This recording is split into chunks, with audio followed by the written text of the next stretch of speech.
তোমাকে হারাই যদি তবে একটা কবিতা লেখা হবে। কবিতার নাম হবে কষ্ট, মন ভেঙে হয় যদি নষ্ট।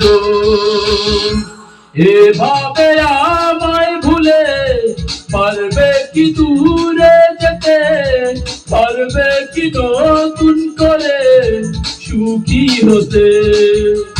তোমাকে হারাই যদি তবে একটা কবিতা লেখা হবে।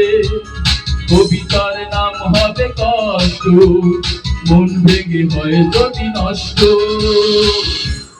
এভাবে আমায় ভুলে পারবে কি দূরে যেতে, পারবে কি নতুন করে সুখী হতে।